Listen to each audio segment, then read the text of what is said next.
person because I'm a journalist and I learn as I go along. So I'm very happy.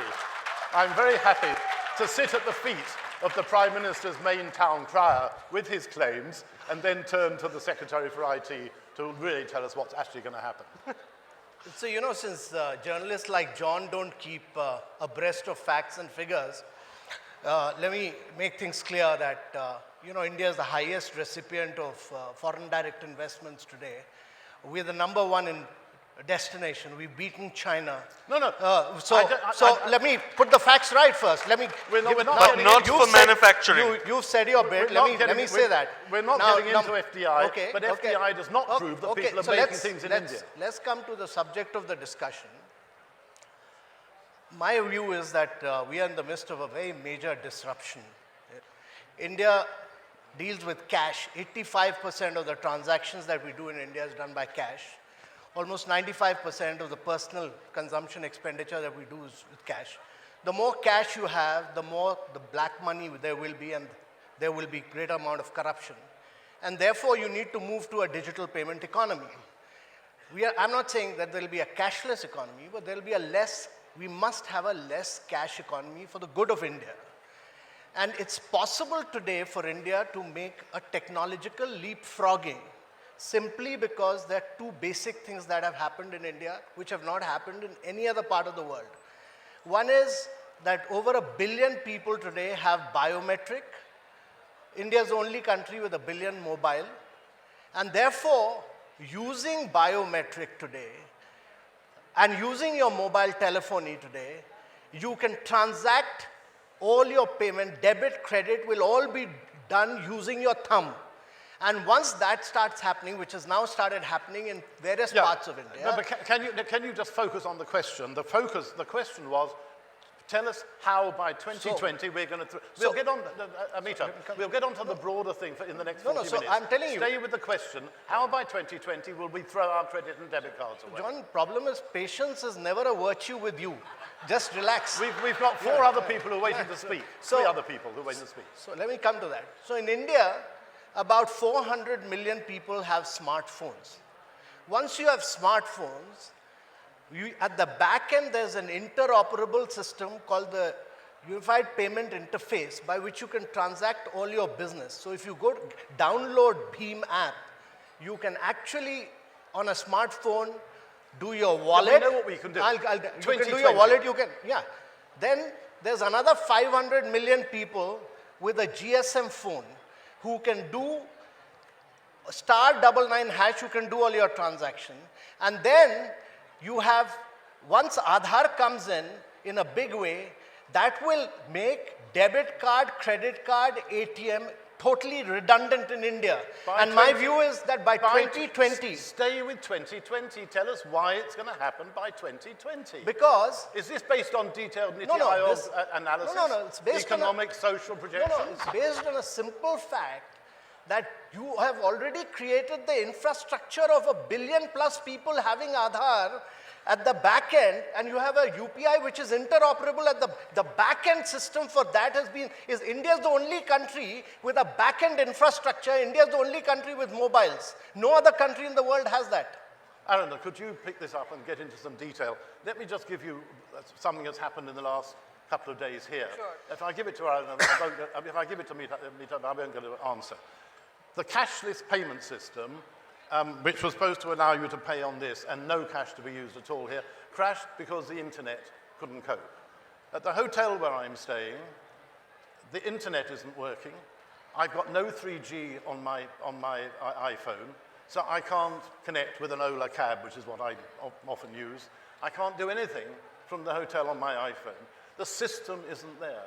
So how, leaving 2020 aside, how quickly can things move given that the infrastructure just isn't in place? PayTM and all these other people can develop all their inventions, but how are we going to make it work? Okay. Given the experience that we've had here over the last 2 days. So John, let me take you up on that one. First of all, it's impossible to disagree with Amitabh in any case. He's a prophet. But in this case, he is actually right. And I'll tell you why. This is because in India, the past is no guide to the future. This is a country that's transforming rapidly.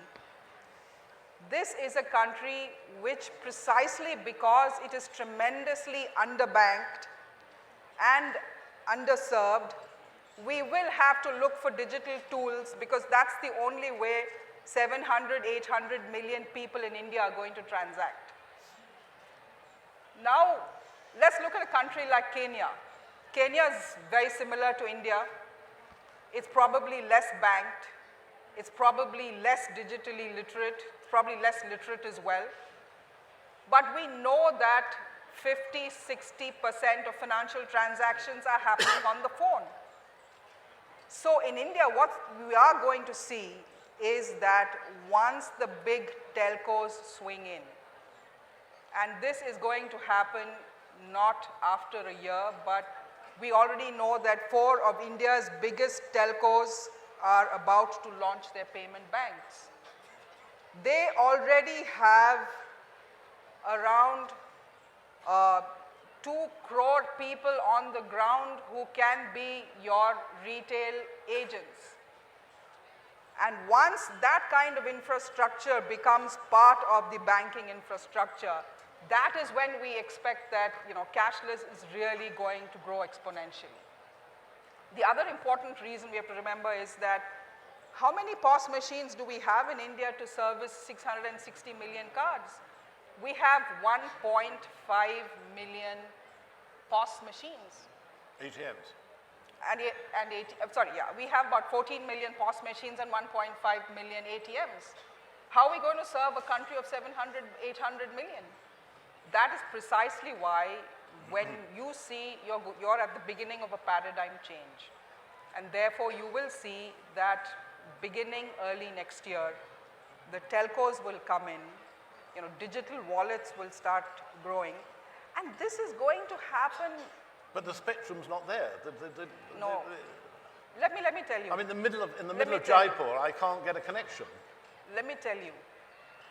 We are a country that went from 29 million phones in 2000 to 1.10 billion in 2016.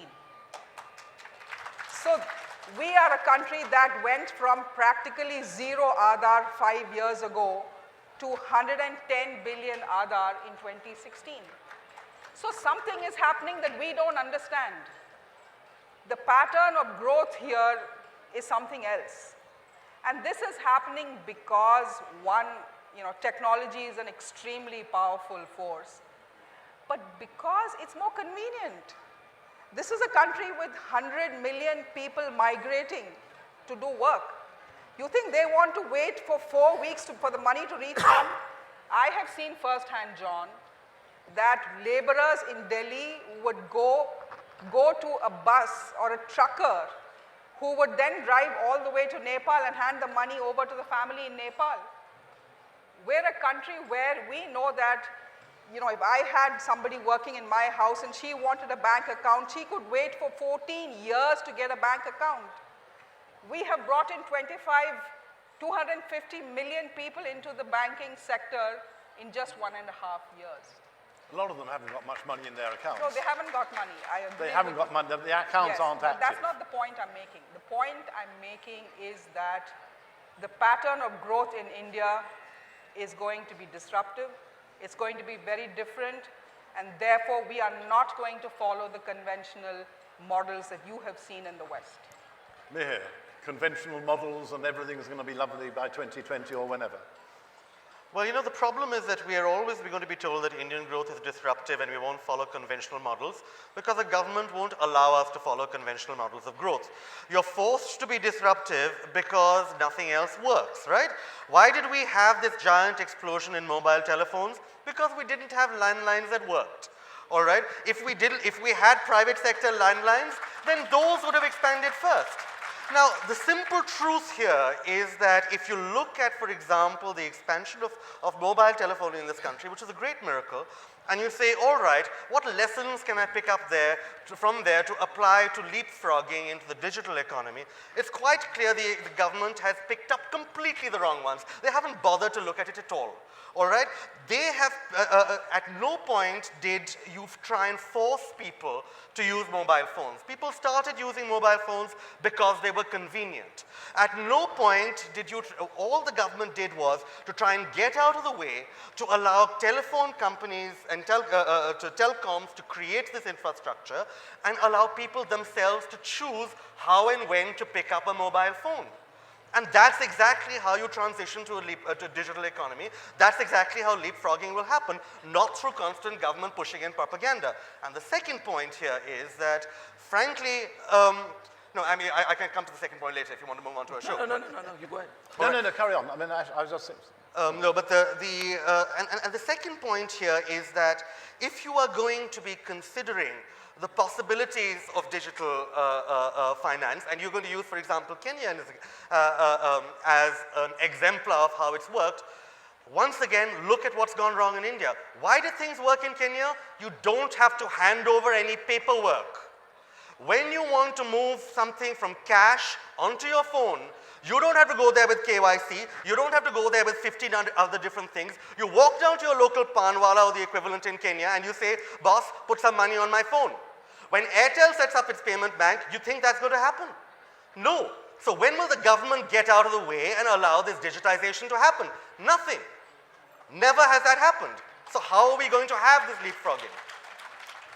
I was going to go to you, Ashok, next, but I think I need to come back to Aruna. Government needs to get out of the way. I think what we have been seeing is that government is trying to get out of the way. Why did government launch the direct benefits transfer program?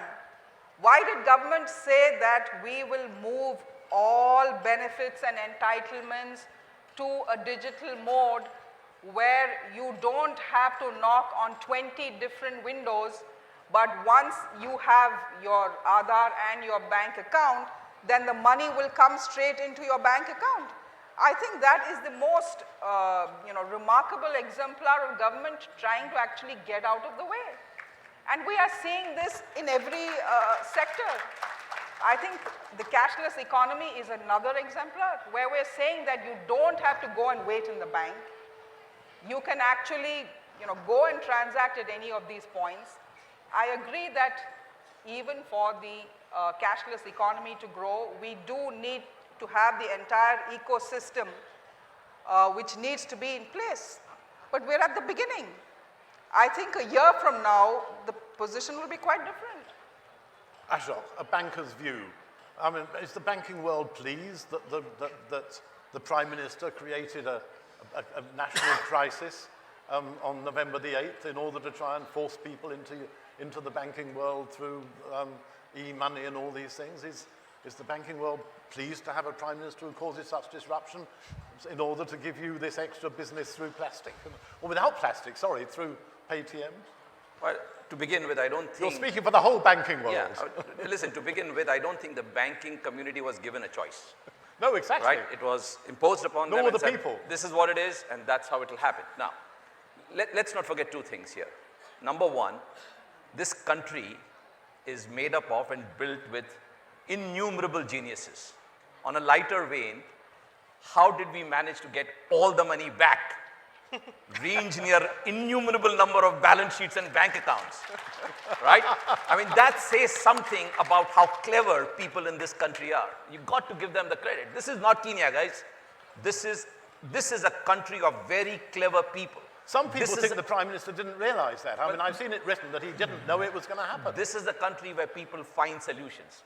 Whether it was leapfrogging from landline to GSM technology and the best-in-class telecommunication, whether it is now in moving from, pay checks to credit cards and then leapfrogging straight into digital payment. I don't think there is any debate that the way to go forward is digital. I don't think there is a debate on that. I don't think we have the time and the ability to be able to do everything possible to kind of go from step to step to step. We have to leapfrog. So compulsion is already there. There are just 2 points I'd like to make. Number one, I recognize that we are in 2017, very different from 1992. But remember, in 1992, a very small population investing in the stock market in India was fraught with a problem of duplicate shares. I don't know how many of you were there, ladies and gentlemen, but there was a problem of duplicate shares in 1992. Government at that time decided for that 2% population, which is the investing population, that they wanted to go the demat route. I just want to remind everybody on the panel here, ladies and gentlemen, that it took the government 10 years to move from the physical format to the demat format, 1993 to 2003, before the demat format was fully implemented. There is no doubt in anybody's mind the demat was needed, but it took the government that long. Now, for a larger population, will we be able to leapfrog in a time frame which is 3 years? Well, time will prove that. Difficult to say. The other thing we should also remember is it's not just about intent. It's also about the number of regulators and regulatory approvals required to be able to move from one to the other. We've been talking about eKYC for a long period of time. It hasn't happened yet fully. RBI has to give its own views. Ministry of Finance has to give all its views. The government has to take its own views into account. And I know Niti Aayog and Amitabh have been given this big responsibility of trying to coordinate everything, but this is India.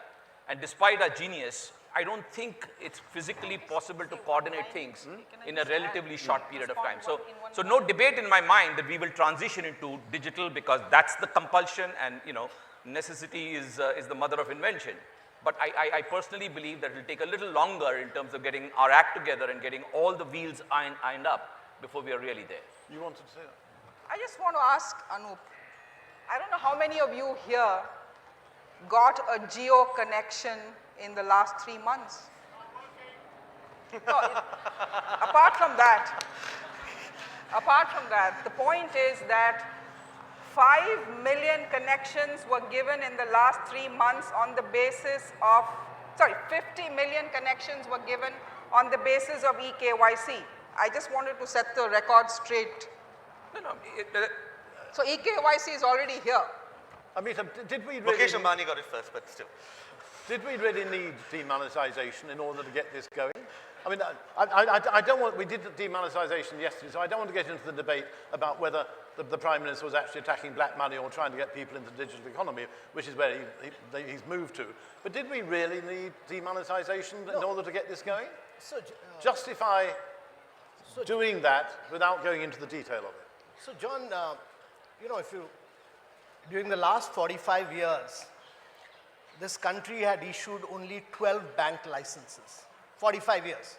In the last 15 months, we've issued 21 payment bank licenses this country has issued, number one.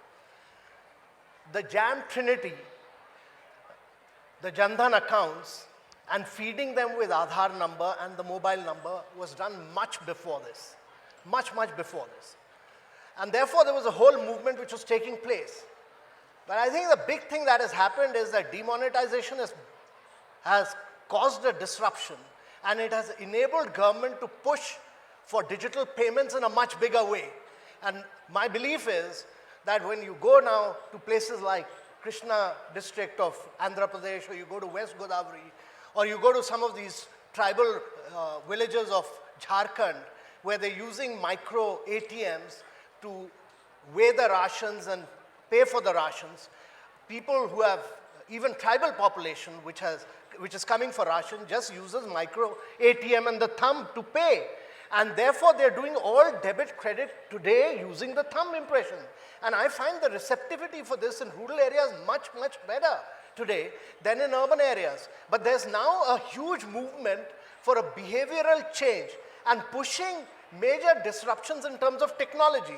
Fortunately for this country, the country had, when demonetization happened, the interoperable banking system was already there. So it enables you to transfer money from one account to another.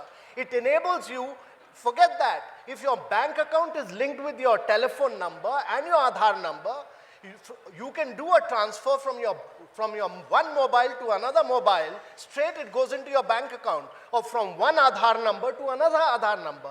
So it's so simple and easy that even John, you will find it very easy. It's easy and simple even for John Elliott. If it's so easy and simple, why do they need to take away 86% of my cash?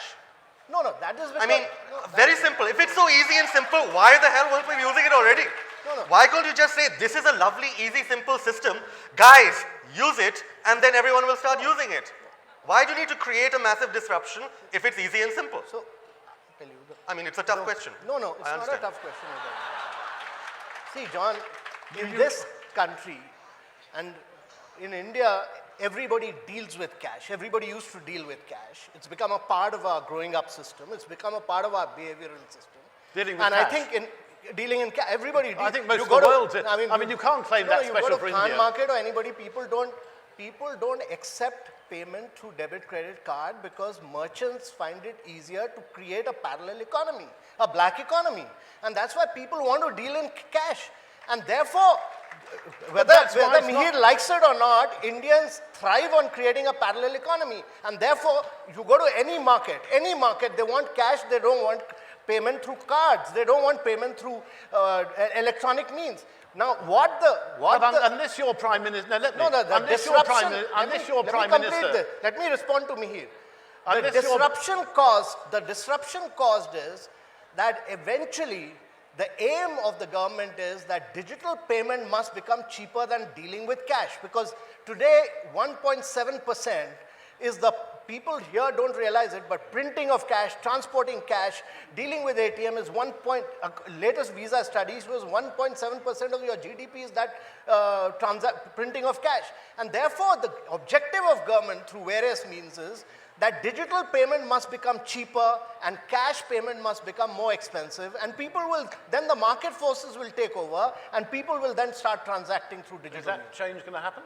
You know, I think there is merit. I mean, otherwise, if it's not going to happen, he's totally on the wrong ground. No, because there is people one- will carry on with Jugaad, John, there is fixing merit, things. There is merit in one point Amitabh makes, which is disruption in this country has been responsible for pioneering serious and transformational changes.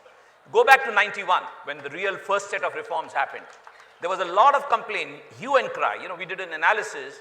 If you took the top 20 companies listed on BSE, there was no NSE at that time, in 1991, the transformation of allowing foreign companies to come and compete with Indian companies, disrupted Indian companies. There was a lot of hue and cry, a lot of complaining. Out of the top 20 companies, 10 were non-existent in 1996. They just couldn't cope with competition Yeah, coming but that's in. just a few companies. We're now talking about the whole population. No, but there is something to be said about disruption. When you disrupt, you force people to think differently. Now, you know, what I'm not answering the question is, was disruption the only way to cause people to think differently? Don't know answer to that, but surely disruption is forcing people. I'll give you an example in my little cafeteria, right? People used to pay cash, and suddenly everybody, including the office boys, pay Paytm. So that change is happening for sure. I mean, people are embracing Paytm. They're trying and testing Paytm. They hadn't tried it because there was an easier alternative that they were used to. So that disruption is forcing people, and when you force people to do something different, they might as well go and leapfrog to the most current possible solution. So there's something to be said on that subject. We had the theme of the demonetization session yesterday, where I launched the discussion on the point that we had the reforms in 1991 due to an external fiscal crisis, and things only progressed very slowly after that, and everybody said we need another crisis in order to get things moving.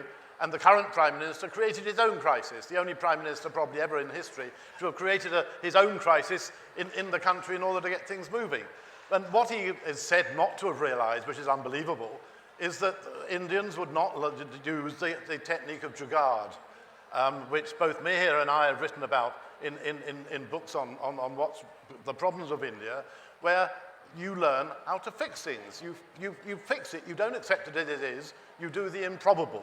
And that's what the bankers and the lawyers and the accountants did in order to whiten the money which the Prime Minister hoped will get burnt. So, Mihir, surely that same Jugaad, I'd like to woken you up, that Jugaad technique will surely be used by people to carry on with the corruption, to ensure people carry on using cash, as well as plastic or Paytms, in order to be able for the society to work in the way that it's always worked. People who do these, who indulge in corruption, aren't suddenly going to say, oh my God, how brilliant, we've got this new system, we're now going to be clean. Well, I think that there are two answers to that. One possible answer is that if more transactions are electronic, then it will be easier to monitor them.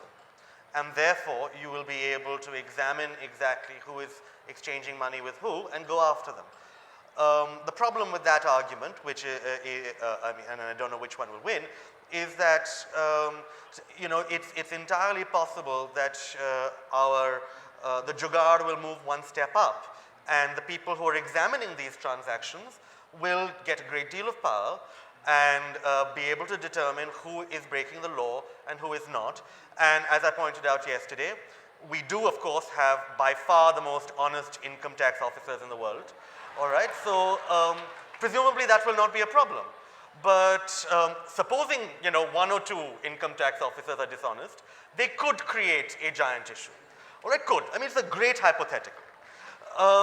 And the other issue is we're looking at it the wrong way. I mean, jugaad should be put to work on our behalf, not against us. All right.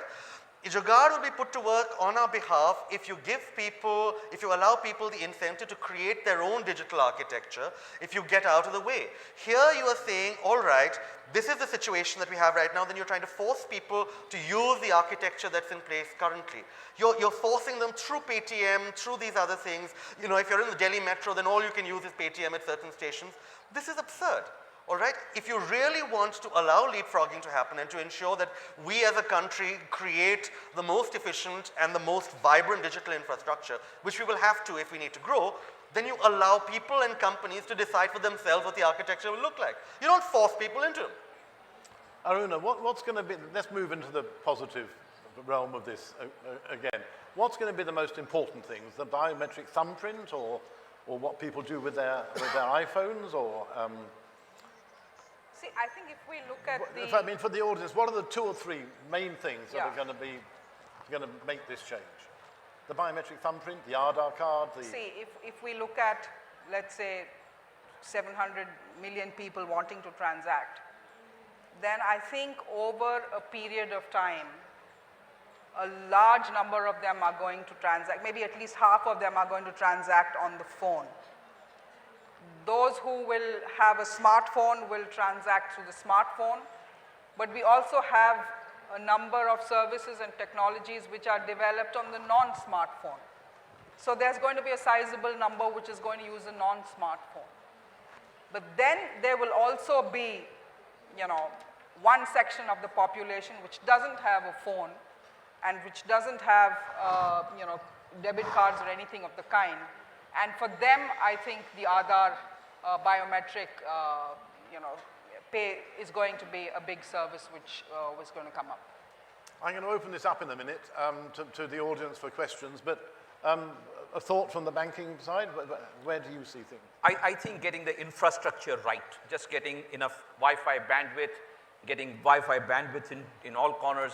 I think once the infrastructure and the architecture is in place, people, as I said earlier, in due course will see the significant benefit of moving on. It's a question of removing bureaucratic barriers in terms of multiple approvals and then getting just the architecture and the infrastructure in place. If you can get these 2 things sorted out, I think you are creating an eco-environment where people will be willingly motivated to use, because don't forget the transaction cost and the benefit of just being able to move money, you know, just being able to invest money is going to be a phenomenal benefit. We've got 8 minutes left, so precise questions, please, and the first one is there. Hello? Yeah. So disruptions are all well and good, but it's interesting to me that when you're talking about coercing an entire population into the digital economy, you haven't discussed, let alone literacy, you haven't discussed even digital literacy. How do you think that is going to work out? Wherein a lot of people, as I'm a journalist who's talked to people about demonetization and how this affects them, and a lot of people told me that when they're typing out a number, they could even type the digits wrong and might transact a different amount of money. So how would literacy and digital literacy affect the emergence of digital economy? I think that's for you. Okay. No, you're absolutely right that forget about digital literacy. Financial literacy is something that many people don't have. So even when they were going to the bank, that is an issue. So literacy is a big, big issue, you know, whenever we, you know, speak about India's future. But what I want to do is, I just want to step back a minute and look at what is happening in a broader context. And I think that's what we need to keep in mind, that, okay, there are, 300 million of us who are in the middle class and who have access to all these services. But in the last 65 years, we haven't really been able to take any of these services to people below. Now that is where digital technologies will help, because one, as Anup was saying, digital technologies are becoming simpler day by day. We are coming up with voice-enabled payment systems. There are near-field communication-enabled systems where you just have to make the two devices talk. Maybe it's even an Aadhaar card which can talk. So clearly, on the technology front, it's not enough. We need to have more developments which will make it easy. Second, we need to have much more local language-enabled banking apps, for example, so that literacy is not a problem. But these are coming. So I don't see this as a big problem in the medium to long term. We'll take two questions there, and then could I have a microphone up in the front, please, because we've got some people here. Okay. Two questions together, 1 and 2. Hello. Yes. I know a village called Asnoli, which is about 75-80 kilometers from Mumbai, and they haven't got any bank in the village. And after 8 November, it took some odd 25-30 days for some representative to bring them cash. And the question? When do you are there any practical timelines, realistic timelines set on when they will be digitally literate? Okay, and the second question? Good morning, sir. So, what will be the government's role in making the economy digital, or are we just depending upon the private players to do the transform? Who would like to take that? Just respond to a couple of them. No, we've got the mic. We've got two. You take that. Can we have a microphone in the front, please? Oh, so somebody here? There was two here. Okay, we'll take two more questions. Yours? Yeah, my question is, why is parallel cash economy always considered black economy?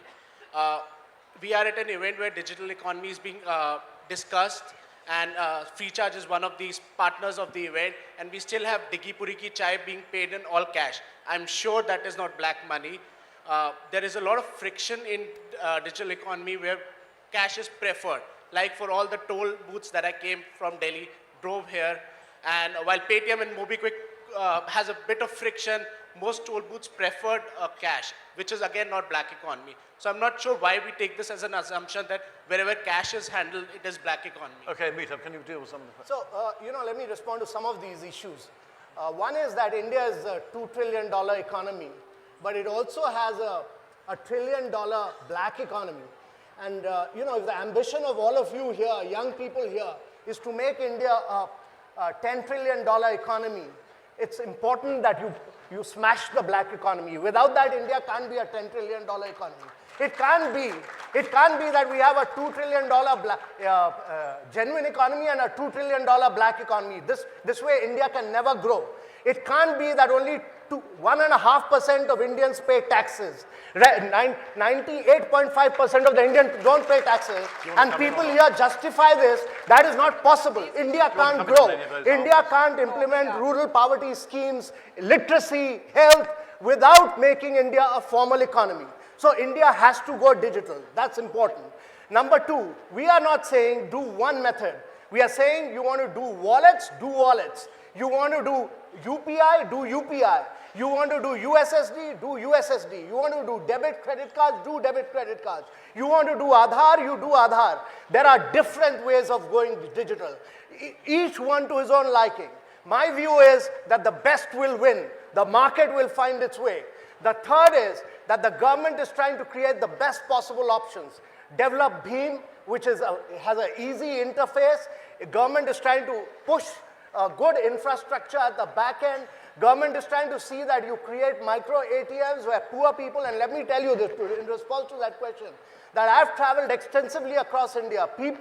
Rural people and poor people accept technology much quicker, much faster than people living in urban areas. They are much more smarter. They are much more technologically literate. So let's not keep blaming that poor and illiterate will not accept digital technology. That's not true. They accept it much quicker, much faster than I do. That was 1.5 minutes. Yeah, so that's all. I've responded to all the queries. Well, thank you very much. That was, give him a call. Hello. I won't ask you to hold your hands up if you believed him. Aruna, bring us down to earth. Could you just answer me? I'll try, but it's difficult when Amitabh is in full flow. No, I just wanted to respond to one of the gentlemen who said, you know, all cash is not black, and I mean, is not, yeah, and we certainly agree that all cash is not black. The large volumes of cash that most of the people use is not black. But the point is, as Amitabh was saying, there is also a very large component that is black. And that, so one of the objectives of, you know, getting people to transact more digitally is that over a period of time, we would have a much cleaner system, that there'll be much greater inclusion, and that at the end of the day, you know, technology makes things simple and easy for people. I think that is the bottom line. I mean, yeah, quickly. I think, forget black and white, I think we are confusing ourselves. Talk about transparent and non-transparent methods of transacting. I think what we are trying to say here is that when there are non-transparent methods, when the system does not allow you to correlate the transaction across many buyers and sellers, it's obvious, we all know there is a lot of black money. It's obvious, and it's not that there is no black money in check transactions. By the way, Government of India through income tax regulation has created many means, premiums on shares, premiums on unlisted shares. So let's not talk about black and not black. Let's talk about money that can be tracked and traced so that you can get to the source and determine whether it is accountable or not accountable money. Okay, I think once you come to that, cash and non-cash will go away. We're taking 2 more questions, one here. Speaking of policy reforms caused by crisis, is a universal basic income something a digital or virtual economy can enable? And mine is that who is responsible for the data and the cyber security of these programs? Are you guys doing anything about that, and could you shed some light on that? Well, certainly not Amitabh. That's for you. The cyber security. Yeah. Cyber security is a major concern. The government is in the process of setting up a separate financial emergency response center. We don't want response, we want it not to happen. We are. So that one of the tasks of that will be also to monitor and ensure that any kind of unusual activity will be proactively or preempted. But what I want to say here is Then I say that's the weakest answer you've given. No, let me complete with that. all respect, I mean, that's the most unbelievable of the answers. Let me complete that. See, what we have to recognize is that the world is facing increasing cyber security concerns. And India is no different. But our systems are as safe as any of the other systems anywhere. So let me tell you that. And we're trying to strengthen the infrastructure as we go forward, because India is probably going to be more digital than other countries as well. That's it. Thank you very much. We've got lots more questions. Thank Amitabh for leading us in so brilliantly, for Aruna for keeping us on the ground, and these other 2 experts for filling in on the side. Thank you very much indeed. Thank you. Thank you so much, Amitabh, Aruna, Mihir.